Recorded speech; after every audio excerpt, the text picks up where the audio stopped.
District Commissioner of Arua District, and particularly on the unfortunate incidents which happened during Christmas of 2022, where Private Okwi Franco of 509 Brigade in Bondo Arivu shot dead a civilian, a young person called Shida Philliam.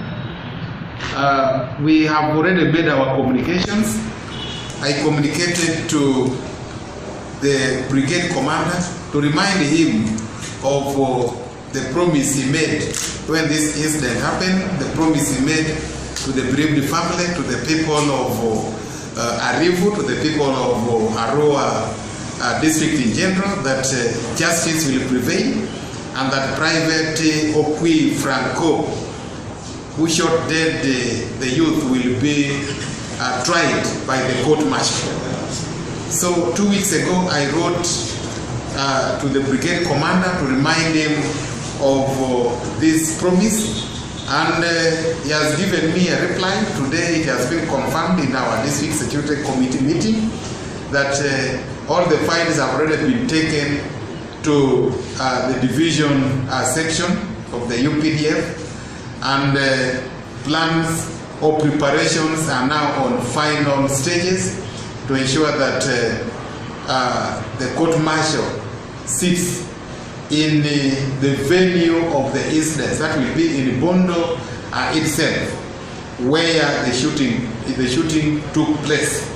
And this is what we normally tell everybody, that nobody is above the law, and I am very, very sure that the law is going to handle Okwi appropriately, and justice is going to prevail.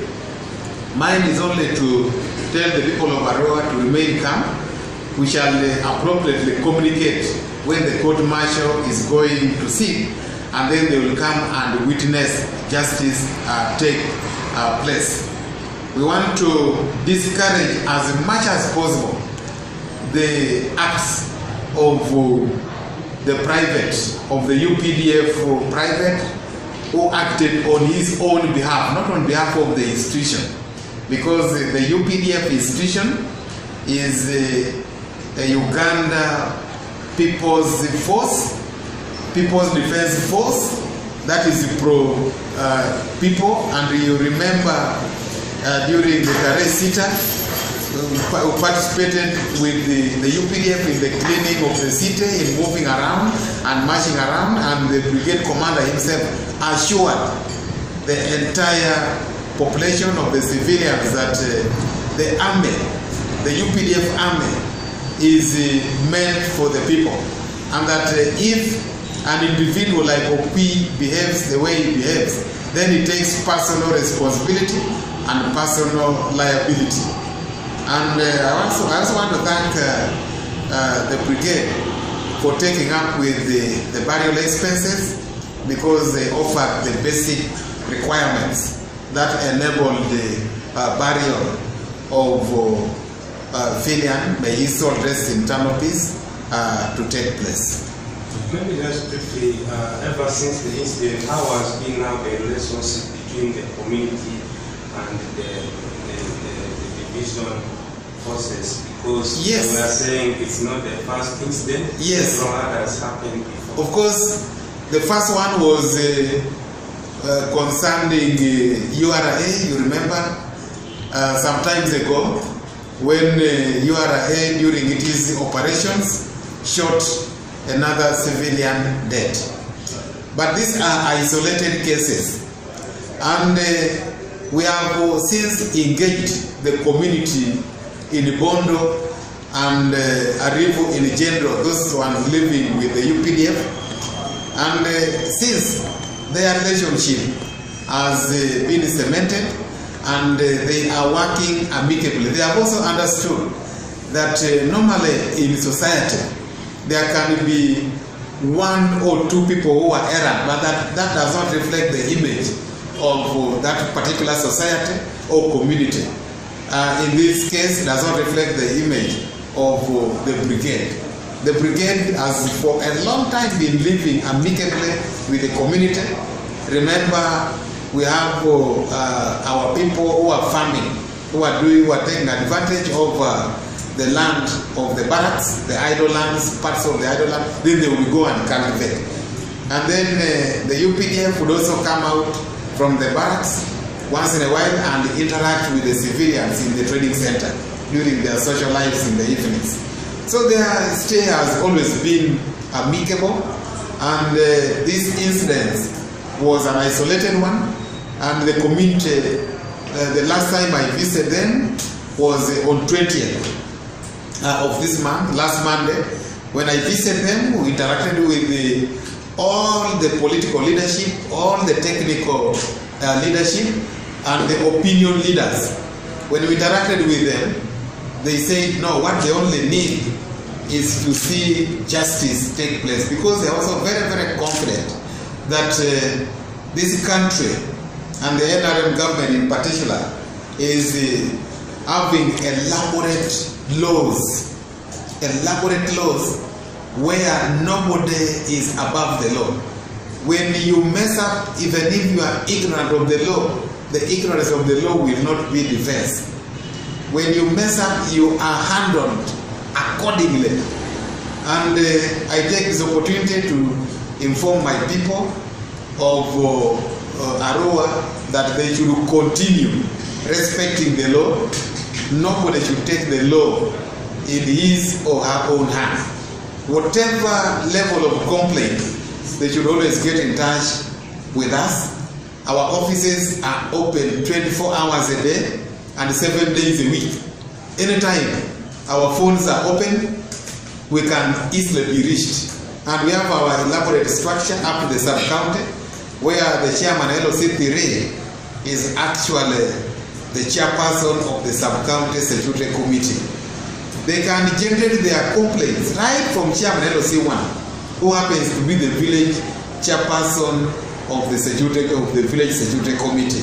Okay, maybe from your interactions with the UPDF brigade commander, was there any assurance that this judgment will be delivered on this, or the trial will start on this day or this month? Oh yes, yes. Only that some things take time.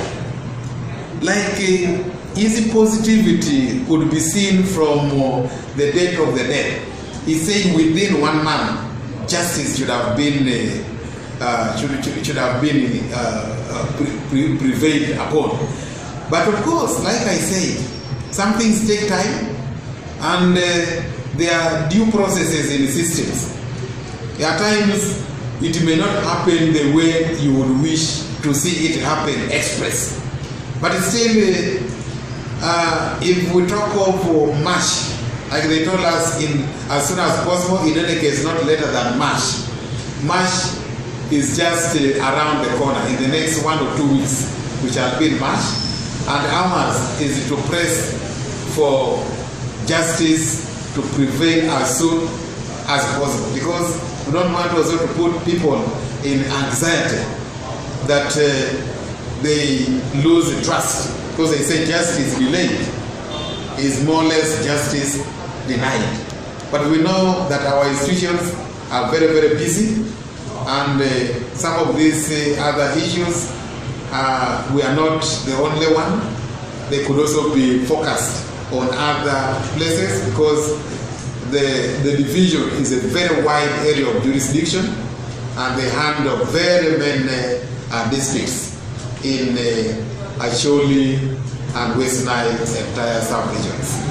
Okay, I want to ask lastly to understand, as a security committee chairperson, have you tried to put some additional measures in terms of limiting the interactions between the community members and the armed forces, especially maybe when it comes to them coming out the community with the firearms and so on, and there are some measures that you have tried to put in place? Yes, first of all, the soldiers, unless they are on duty, they are not allowed to come out with the firearms. They leave the firearms within the barracks. So this is very clear. Like Philliam was shot at the quarter guard, not in the community. If we go to outside in the community when you are not on duty with a firearm, then we shall definitely treat you as a rogue, as somebody who has other ill motives or ill intentions. And police, that is a custody of law and order, is fully informed about this. In their patrols, they do this, because even a police officer who comes out on parceling is not supposed to come out with the uniform, with a gun. They should not be armed. Now, sensitization to this effect is taking place on radios, in community engagements, in barriers. So we communicate with them, with the community, and they are aware.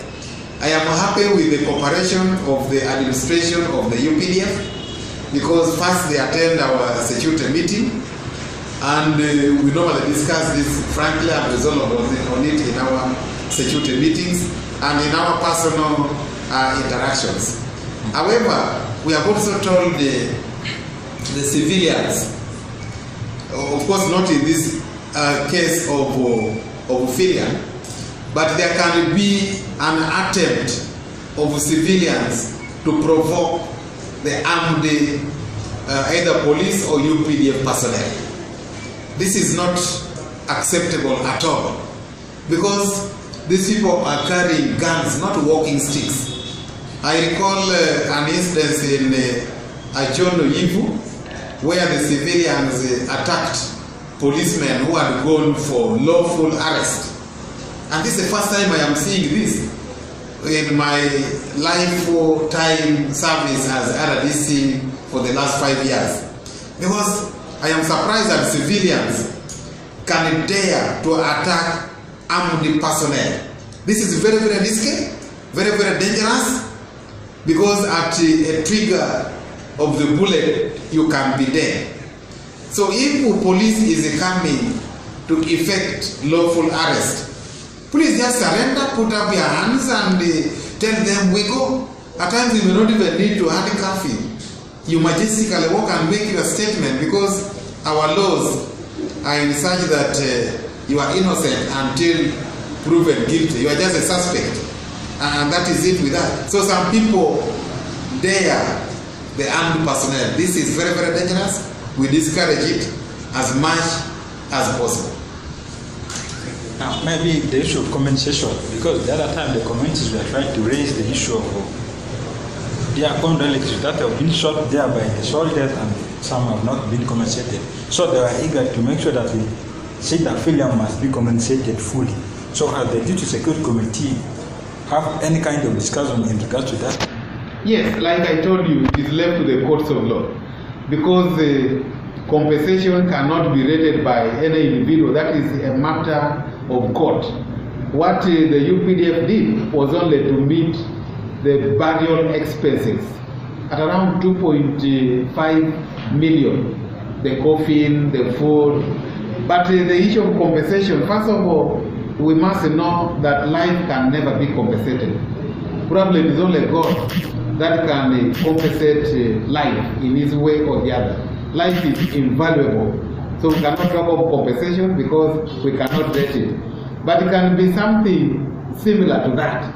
And that one, the court are the ones that can do the ratings and when they make their judgment. But to the bereaved family, I know what will make them satisfied is not necessarily the compensation. Nobody can bring back the life of Shida Philliam. Nobody. Even an equivalent of Philliam, nobody. But they will only use the Philliam as a sacrifice when the law takes it is a cost that this act, this irregular act does not happen again to any other civilian or to any other human being who is innocent. And the RDC, away from